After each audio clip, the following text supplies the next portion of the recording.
آپ لوگوں نے ملک کے ساتھ کیا کیا ہے، اور ادھر آپ کہہ رہے ہیں کہ جی جو بانی چیئرمین پی ٹی آئی کے ساتھ غداری کرے گا اس کے ساتھ فلاں کر دیں گے، کچھ نہیں ہونے لگا۔ امن سکون سے معاملات آگے بڑھیں گے انشاءاللہ تعالیٰ، معیشت ہماری ترقی کر رہی ہے، فورن پالیسی میں ہم بہت آگے بڑھ گئے ہیں اللہ تعالیٰ کے فضل سے۔ تو یہ جو دھمکیاں دی جا رہی ہیں، اول تو اس میں سنجیدگی نہیں ہے، اگر انہوں نے اتنی سی بھی کوشش کی تو قانون پوری طرح حرکت میں آئے گا، اور نہ صرف ان کو روکیں گے بلکہ جیسے میں نے کہا کہ اس طرح کا جلاؤ گھراؤ کرنے والے، اس طرح کا لوگوں کو دھمکانے والے جو عناصر ہیں، ان کے خلاف پوری ریٹ آف دا اسٹیٹ جو ہے اس کو نہ صرف اسٹیبلش کیا جائے گا بلکہ آنی ہاتھوں سے ان سے نمٹا جائے گا۔ بسم اللہ الرحمن الرحیم۔ الحمدللہ ایس سی او کا آج جو سمٹ تھی وہ اپنے اختتام کو پہنچی، اور پاکستان کا نہ صرف بین الاقوامی سطح پہ تشخص بحال ہوا، پاکستان کی ساکھ بحال ہوئی، بلکہ جو آنے والے مہمان تھے انہوں نے پاکستان کی کردار کی بھی تعریف کی، جو خطے میں پاکستان ایک اپنا اہم کردار ادا کرتا ہے، اور اس کے ساتھ ساتھ انتظامات کو بھی سراہا اور مہمان نوازی پر شکریہ بھی ادا کیا۔ تو میں سمجھتا ہوں کہ یہ پاکستان کی جیت ہے۔ تمام لوگوں نے جنہوں نے اس میں شرکت کی ان کا بھی بہت شکریہ، اور ministry of foreign affairs, ministry of information, باقی جتنی منسٹریز اس میں انوالو تھیں، عوام کے تعاون کا بہت شکریہ۔ عوام نے اسے بھرپور ساتھ دیا، اور میں سمجھتا ہوں کہ یہ پاکستان کے لیے ایک اعزاز کی بات ہے کہ 27 سال بعد ایک کانفرنس جو ہے اس لیول کی پاکستان میں ہوئی ہے۔ اکنامک انڈیکیٹر بھی بہتر ہو رہے ہیں، اور اس کانفرنس کے انعقاد سے پاکستان کو میں سمجھتا ہوں نہ صرف لانگ ٹرم بہت فائدہ ہوگا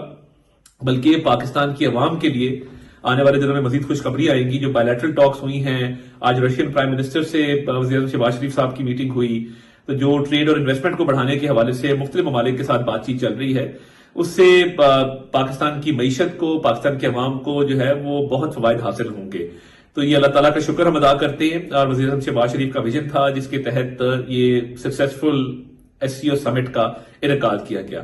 اب سے کچھ دیر پہلے ایک میسج سرکولیٹ کر رہا ہے تحریک انتشار کی طرف سے، جس میں وہ کہہ رہے ہیں کہ غداری جو کرے گا بانی چیئرمین پی ٹی آئی کے ساتھ، اس کا فلاں حشر کریں گے، اس کو یہ کر دیں گے، اس کو وہ کر دیں گے۔ آج کے دن جو ایک اور اہم خبر آئی ہے وہ آکسفورڈ کے چانسلر کے الیکشن کے حوالے سے ہے، اور دیکھیے مہذب معاشروں کے اندر اور جہاں پہ جو رول آف لا جو ہے وہ پریویل کرتا ہے اور قانون اور آئین کی بالادستی ہوتی ہے، وہاں پہ کنوکٹڈ اور جو لوگ کیسز میں ملوث ہوتے ہیں ان کو اس طرح کی اسٹریم پوزیشنز کے لیے الیکشن رن کرنے کی اجازت نہیں ہوتی۔ تو میں سمجھتا ہوں کہ آج آکسفورڈ نے جو فیصلہ کیا ہے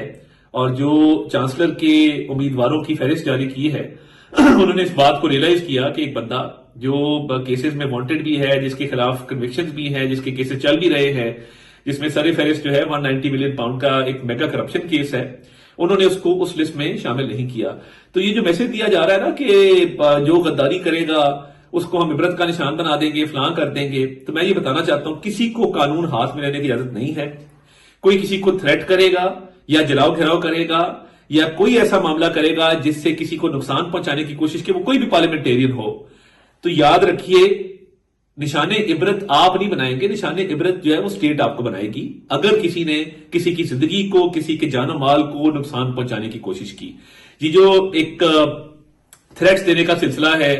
اور یہ دھمکی آمیز رویہ ہے اور یہ فیشسٹک سوچ ہے بانی چیئرمین پی ٹی آئی اور ان کی پارٹی کی کہ آئی ایم ایف کو لیٹر آپ لکھتے ہیں پاکستان کو ڈیفالٹ کرانے کے لیے، 9 مئی کو حملے آپ کر کے شہداء کی یادگاروں کو مسمار کرتے ہیں، اور جب آپ کا دل کرتا ہے آپ اٹھ کے کہتے ہیں کہ ہم ایس سی او سمٹ ہو رہی ہے تو اس دوران ہم یہاں پہ احتجاج کریں گے، اور وہ بھی میں کہتا تھا ایمٹی تھریٹ ہے، یہ بھی ایمٹی تھریٹ ہے۔ یہ بالکل ان کی نہ اس میں کوئی سنجیدگی ہے، نہ یہ کر سکتے ہیں، اور نہ ان کے اندر اتحاد و اتفاق ہے، آپس میں لڑے ہوئے ہیں۔ اب لوگوں کو دھمکا رہے ہیں کہ جی غداری تو بھائی جنہوں نے ملک کے ساتھ کی ہے وہ آپ کے سامنے اس کی واضح مثالیں موجود ہیں جو آپ لوگ کرتے رہے ہیں، اور جو آپ لوگوں کا رویہ رہا ہے اور جو آپ نے اس ملک کے ساتھ کیا ہے اپنے دور حکومت کے اندر اور اس کے بعد بھی، تو یہ آپ کس کو کہہ رہے ہیں؟ اور یہ جو میں ہمیشہ کہتا ہوں کہ پاکستان ہے تو ہم سب ہیں، کوئی سیاسی جماعت، کوئی سیاسی لیڈر پاکستان سے بڑا نہیں ہے۔ تو یہ جو آپ کہہ رہے ہیں نا فلاں کے ساتھ غداری، بھیا آپ لوگوں نے ملک کے ساتھ کیا کیا ہے، اور ادھر آپ کہہ رہے ہیں کہ جی جو بانی چیئرمین پی ٹی آئی کے ساتھ غداری کرے گا اس کے ساتھ فلاں کر دیں گے، کچھ نہیں ہونے لگا۔ امن سکون سے معاملات آگے بڑھیں گے انشاءاللہ تعالیٰ، معیشت ہماری ترقی کر رہی ہے، فورن پالیسی میں ہم بہت آگے بڑھ گئے ہیں اللہ تعالیٰ کے فضل سے۔ تو یہ جو دھمکیاں دی جا رہی ہیں، اول تو اس میں سنجیدگی نہیں ہے، اگر انہوں نے اتنی سی بھی کوشش کی تو قانون پوری طرح حرکت میں آئے گا، اور نہ صرف ان کو روکیں گے بلکہ جیسے میں نے کہا کہ اس طرح کا جلاؤ گھراؤ کرنے والے، اس طرح کا لوگوں کو دھمکانے والے جو عناصر ہیں ان کے خلاف پوری ریٹ آف دا اسٹیٹ جو ہے اس کو نہ صرف اسٹیبلش کیا جائے گا بلکہ آنی ہاتھوں سے ان سے نمٹا جائے گا.